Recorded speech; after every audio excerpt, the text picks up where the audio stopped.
কৈলাসহর থানার ওসি পার্থ মুন্ডা এবং বিজেপি দলের এক কর্মীর সক্ষতার জন্য কৈলাসহর মহকুমার সাধারণ গরিব অসহায় মানুষ সর্বস্ব হারিয়ে কান্নায় ভেঙে পড়েছেন। তাও আবার চিটফান্ডের মতো সংস্থার এক বড় কর্তা থেকে বড় মাপের বান্ডিল নিয়ে কৈলাসহর থানার ওসি পার্থ মুন্ডা নিজের ব্যাংক ব্যালেন্স মোটা করে গরিব অসহায় মানুষের ন্যায্য আইনের বিচার থেকে বঞ্চিত করছেন। রাজ্য সরকার যতই চিটফান্ডের বিরুদ্ধে ব্যবস্থা নেওয়ার কথা বলুক না কেন, বাস্তব পরিস্থিতি একেবারেই উল্টো। এখনও চিটফান্ডের বাড়বাড়ন্ত রয়েছে। এমনকি বর্তমান এই সময়েও রাজ্যের সাধারণ গরিব অসহায় মানুষ প্রতিদিন চিটফান্ডের বাড়বাড়ন্তে সর্বস্ব হয়েছেন। তাও আবার শাসক দলের সক্রিয় কর্মী হলো এই চিটফান্ডের বড় কর্তা। এমনকি এই চিটফান্ডের ম্যানেজিং ডিরেক্টর হলেন শাসক দলের এক সক্রিয় সদস্য। এই বিষয়ে আগামী কিছু দিনের মধ্যে কৈলাসহরের রাজনৈতিক উত্তাপ চরম তুঙ্গে উঠবে বলে বিভিন্ন রাজনৈতিক দল সূত্রে আভাস পাওয়া গেছে। চলুন দেখে নেই বিস্তারিত। Bureau report, the social Bangla. হ্যাঁ, কৃষ্ণা দাস।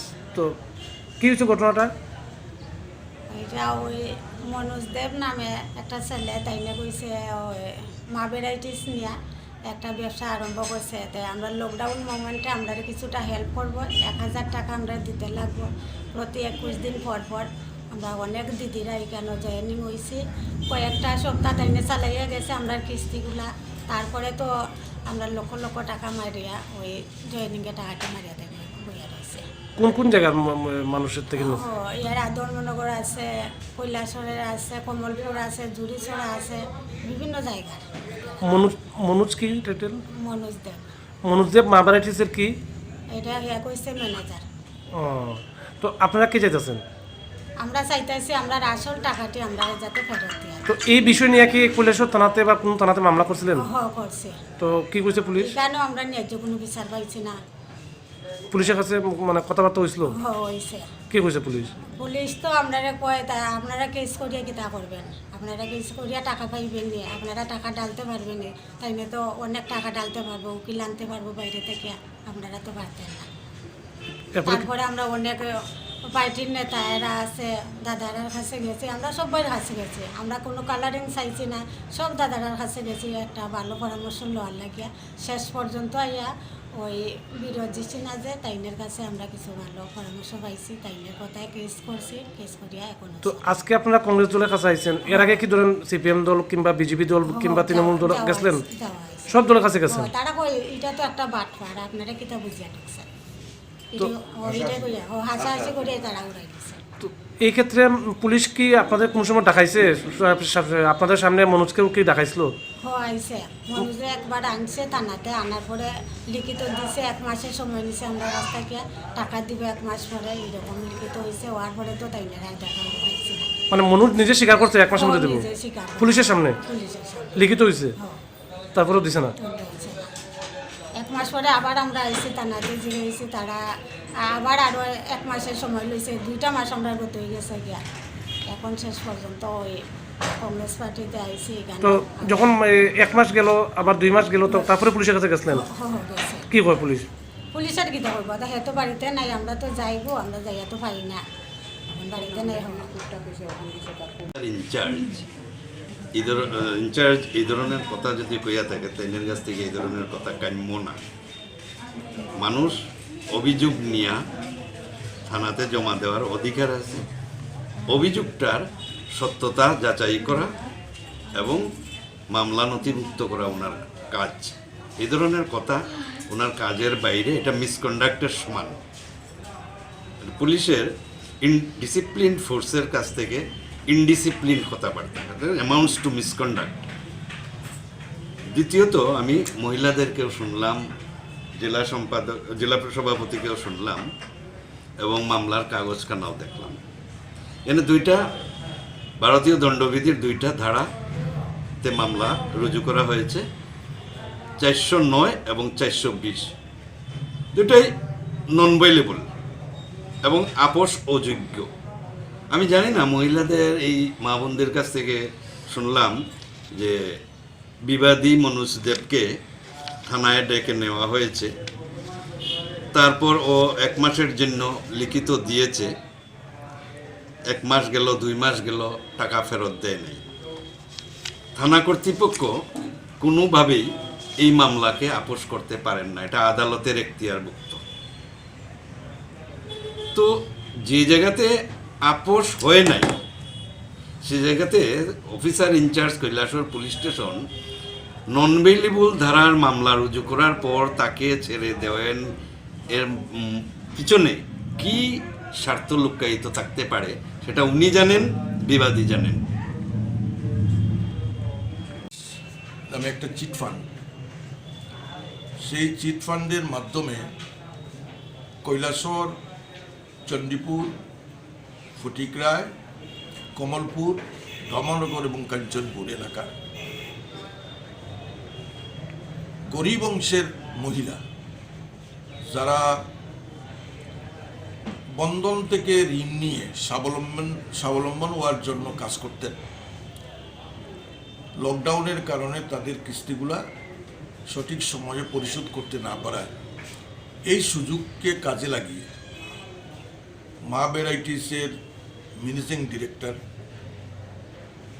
বনুজ দেব কৈলাসহরের একটা অফিস খুলে এইসব অসহায় মহিলাদের কাছ থেকে কিস্তিটা পরিশোধ করে দেওয়ার নাম বলে যারা তাদের কাছ থেকে কেউদের কাছ থেকে 1,000 টাকা, কেউর কাছ থেকে 2,000 টাকা এই ধরনের টাকাটা উনি কালেকশন করেছেন এবং বিশ্বাস স্থাপনের জন্য উনি এই গ্রুপের 1 বা 2 জনের টাকাটাও উনি পরিশোধ করেছেন।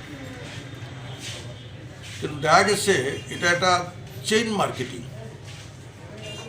প্রথম যিনি এন্ট্রি হবেন ওনার ডাউনে 1-2 জন, 2 জনের ডাউনে 4 জন, 4 জনের ডাউনে 8 জন, এইভাবে ডাউন এর লোকেরাই পয়সা জমা দিত এবং 21 দিন পর আবার এটা আবার রিনিউ করা হবে, এই আশ্বস্ত করে যে 4টা কিস্তি আর তোমার টাকা দিতে হবে না, সেই 4টা কিস্তির টাকা আমরা পরিশোধ করব। এই কথা বলে এই বিভিন্ন মহকুমা থেকে উনি এই গরিব অসহায় মানুষ যারা বিলো প্রপার্টি লাইনের নিচে বসবাস করেন তাদের কাছ থেকে টাকা কালেকশন করেছেন এবং সেখানে আমার সন্দেহ হচ্ছে যে লক্ষ লক্ষ টাকায় সেটা কালেকশন করা হয়েছে। হঠাৎ করে উনি এই কিস্তির টাকা পরিশোধ করা বন্ধ করে দেন এবং কৈলাসহর থেকে উনি পলায়ন করেন। এই অসহায় মহিলাগুলারা বারবার এই অফিসের সঙ্গে যোগাযোগ করতে চেয়েছেন, তাদের মা ভ্যারাইটিস অফিসে, কিন্তু অফিসে গেলে দেখা যায় সেখানে তালা মারা অবস্থায় আছে, তার কোনো খোঁজ পাওয়া যায় না।